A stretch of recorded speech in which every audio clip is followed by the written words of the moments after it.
By night 6, Elena was not protecting her family. She was a threat assessment system running on corrupted data, cataloging sounds that hadn't changed since night 1. The creak she heard at 2 a.m. was the same creak she heard at 2 a.m. on night 2. She didn't know that. She couldn't. Because the part of her brain responsible for filtering familiar from novel had not slept long enough to consolidate that memory. She was making security decisions with a machine that hadn't been serviced in nearly a week, and she believed with complete conviction that she was sharp. That belief was the most dangerous thing in the house. Sleep deprivation does not feel like sleep deprivation. It feels like heightened awareness. It feels like focus. And in a grid-down scenario, that feeling will get you killed more reliably than almost any external threat you are preparing for. Yeah, there are 5 principles that separate the people who maintained functional cognition through extended disruption from the people who didn't, and none of them require equipment you don't already own. The Walter Reed Army Institute of Research has been studying sustained operations since the 1980s. Their findings are not ambiguous. After 72 hours of disrupted sleep, cognitive performance degrades to a level functionally equivalent to a blood alcohol content of 0.10, legally drunk in every U.S. state. The critical detail is this: subjects in those studies consistently rated their own performance as adequate. They did not know they were impaired. Post-Katrina field assessments documented the same pattern in survivors and responders, decisions made on day 4 and 5 of disrupted sleep that no rested person would have made, by people who believed they were thinking clearly. This is not a peripheral concern. Every serious military and emergency management sleep doctrine treats sleep not as rest, but as a cognitive maintenance requirement with a measurable failure timeline. By night 6, Elena was not protecting her family, and she was a threat assessment system running on corrupted data, cataloging sounds that hadn't changed since night 1.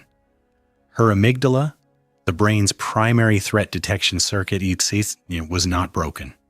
It was doing exactly what it was designed to do. The problem is what it was designed for. That circuit evolved for short-duration threats: sprint, respond, recover. It was not built to run continuously for 6 days without a reset. The reset mechanism is sleep. Specifically, it is the slow wave and REM stages of sleep during which the brain recalibrates threat salience, essentially resorting which inputs deserve alarm and which do not. Skip that process long enough and everything sounds like a threat. Every creak, every animal outside, and every shift in wind pressure against a window. This is not paranoia, it is neurology. After 96 hours of fragmented sleep, measurable error rates in threat assessment more than double in controlled studies. What that means in a real scenario: you will respond to non-threats, burn energy and attention on nothing, and simultaneously become slower to process actual changes in your environment because your filtering system is saturated. You cannot willpower your way out of this. You decide your sleep window before the crisis. Treat it as a resource allocation problem, the same way you treat water. Write it into your plan as a hard number. The body will take sleep eventually, regardless. It will just pick the moment your watch rotation is thinnest and your decision stakes are highest. The 2-person watch rotation is one of the oldest force multiplication strategies in military doctrine. Not because 2 people see more than 1, but because the system is fundamentally about cognitive maintenance, not surveillance. The minimum viable watch cycle is not 2 hours. It is not 4. It is 90 minutes. The approximate duration of one complete human sleep cycle from onset through slow wave to REM. Cut a sleep period shorter than that and you interrupt the cycle before it completes. The brain does not receive partial credit. An interrupted cycle does not provide the restoration of a completed one. These teams running 2-hour watches instead of 90-minute cycles in military sleep research showed measurably worse reaction time and situational recall at the 4-hour mark. Not better, despite the extra 30 minutes of guard time. The math inverts. More watch time, less cognitive function. Structure your rotation around sleep cycle length. A 90-minute watch, a 90-minute sleep repeated. not around clock convenience, not around what feels fair. Log wake and sleep times on paper so that impairment can be tracked externally, because the impaired person cannot track it internally.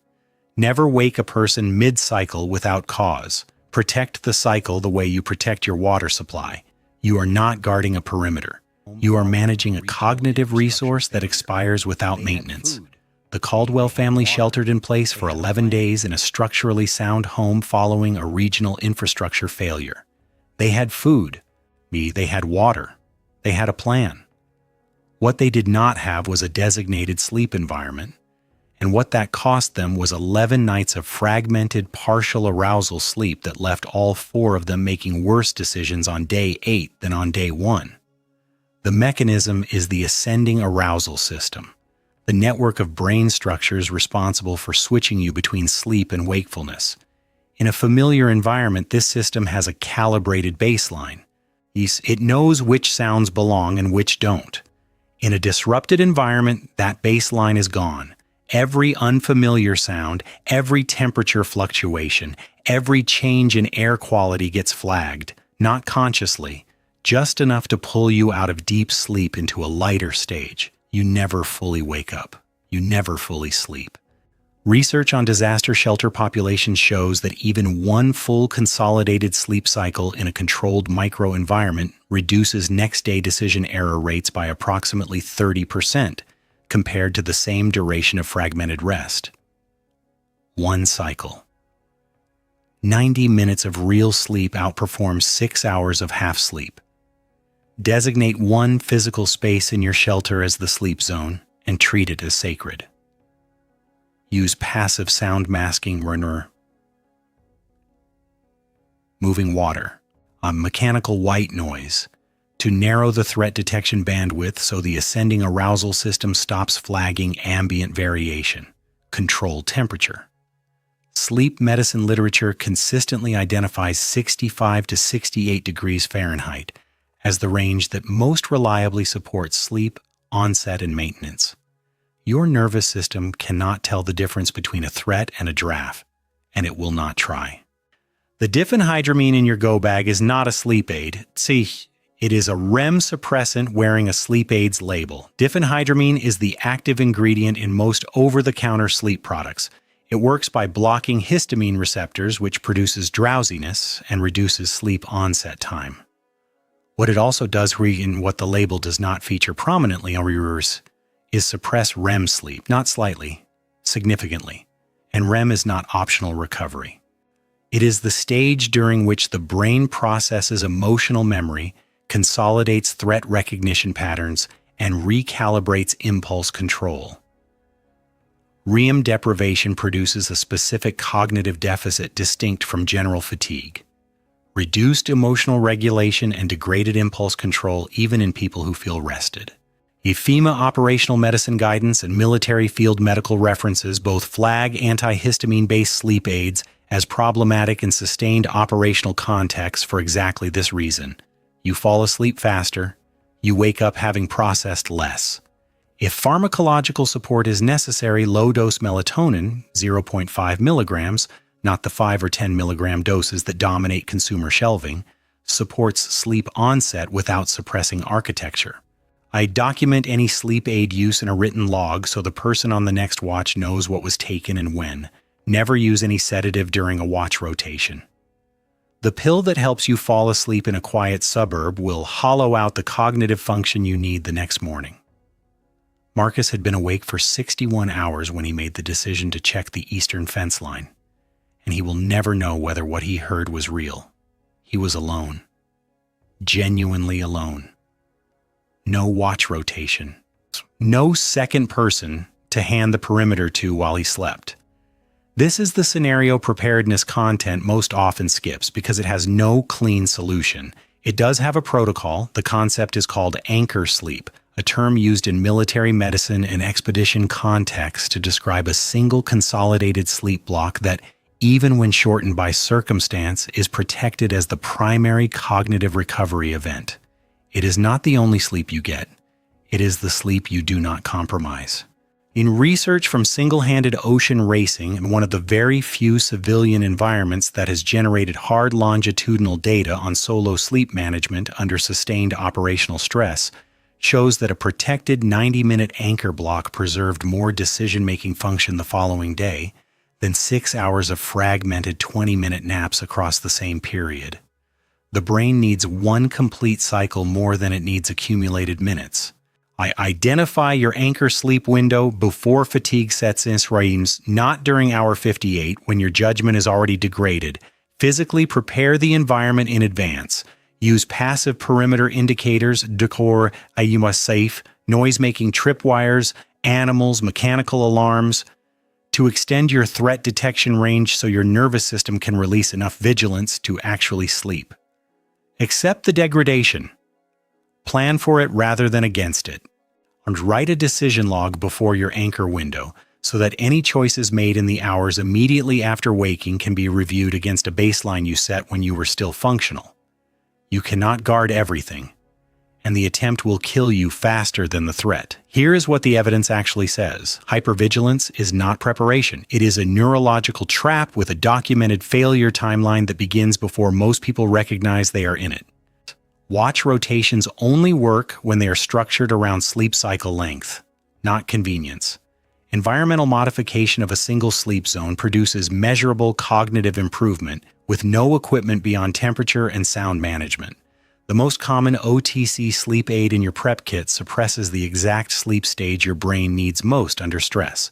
And when you are alone, a single protected 90-minute anchor block is worth more than any number of fragmented rest periods across a full night. Here is what the person who built these systems before the event looks like in month 3. They are performing at roughly 80% cognitive capacity. They are catching their own errors. They are holding a watch rotation without accumulating a debt that cost them a day. The person who did not build these systems is operating below 60% cognitive function by week 2. Is consistently underestimating their own impairment and has already made at least one decision they cannot walk back. A decision that felt, at the time, completely sound. These are not projections, these are the documented outcomes from the research environments and disaster postmortems the protocols in this video were drawn from. Build your sleep rotation schedule before you need it. Practice your sleep environment modification in your actual space tonight if necessary. Stock 0.5 milligram melatonin and read the full insert before you need it in the dark. Write your anchor sleep window into your emergency plan as a hard commitment, not a goal, not a suggestion, a commitment. Run one overnight simulation before you bet your cognitive function on a system you have never tested. The person who sleeps is not the one who stopped caring. They are the one who understood that without sleep, caring stops mattering.